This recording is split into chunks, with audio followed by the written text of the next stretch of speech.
بسم اللہ الرحمن الرحیم۔ السلام علیکم 6 کلاس۔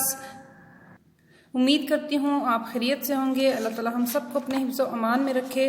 عزیز طلباء، آج ہم نے اردو بی کے دوسرے لیکچر میں الفاظ متضاد کے بارے میں پڑھنا ہے، اور اس کے ساتھ ہی ہم نے کہانی دوست وہ جو مصیبت میں کام آئے اس کی پڑھائی کرنی ہے۔ آئیے سب سے پہلے الفاظ متضاد کی پڑھائی کرتے ہیں۔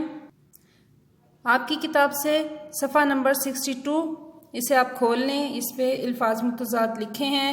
متضاد الفاظ کا مفہوم کیا ہے؟ الفاظ جو معنی کے اعتبار سے ایک دوسرے کی ضد یا الٹ ہوں متضاد الفاظ کہلاتے ہیں، جیسے دن کی ضد رات، نیکی کی بدی، اور روشنی کی ضد تاریکی یا اندھیرا ہے۔ عزیز طلباء،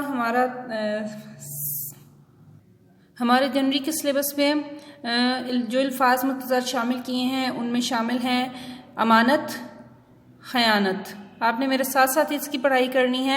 امانت، خیانت، حق، باطل، حق، باطل، آزادی، غلامی، آزادی، غلامی، سستا، مہنگا، سستا، مہنگا، توحید، شرک، توحید، شرک، حلال، حرام، حلال، حرام، بڑائی، چھوٹائی، بڑائی، چھوٹائی، غریب، امیر، غریب، امیر، جوان، بوڑھا، جوان، بوڑھا، زندگی، موت، زندگی، موت، سوال، جواب، سوال، جواب، محبت، نفرت، محبت، نفرت، بہار، خزاں، بہار، خزاں، مومن، کافر، مومن، کافر، صحیح، غلط،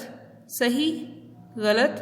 جی یہ تمام الفاظ آپ نے اپنے کاپی کے کام میں خوش خط کر کے لکھنے اور یاد کرنے ہیں۔ اس کے بعد ہمارا دوسرا عنوان ہے کہانی کا۔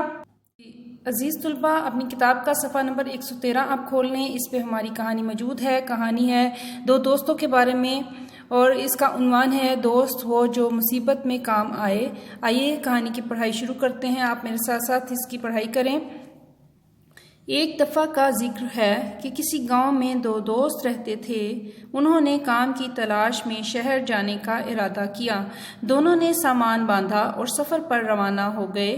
راستے میں ایک جنگل پڑتا تھا۔ وہ جنگل میں سے گزر رہے تھے کہ اچانک انہیں سامنے سے ایک ریچھ آتا ہوا دکھائی دیا۔ ایک دوست بڑا چالاک تھا، جھٹ اپنی جان بچانے کے لیے درخت پر چڑھ گیا۔ دوسرا پریشان ہو گیا، اس کے ہاتھ پاؤں کانپنے لگے۔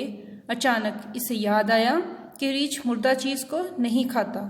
یہ خیال کر کے وہ زمین پر چت لیٹ گیا اور اپنا سانس روک لیا۔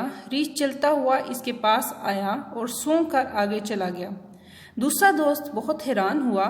وہ درخت سے اتر کر آیا اور اپنے ساتھی سے جو اب سنبھل چکا تھا پوچھا کہ ریچھ تمہارے کان میں کیا کہہ گیا ہے؟ دوست نے جواب دیا کہ ریچھ مجھے یہ نصیحت کر گیا ہے کہ خود غرض آدمی کو کبھی دوست نہیں بنانا چاہیے۔ نتیجہ اخلاقی سبق ہمیں اس سے یہ ملتا ہے کہ دوست وہ جو مصیبت میں کام آئے۔ عزیز طلباء، کہانی صدیوں پرانی ایک ایسی روایت ہے جس میں بچوں کے لیے بہت اچھی نصیحت ہوتی ہے اور لوگوں کے لیے بھی نصیحت آموز ہوتی ہیں۔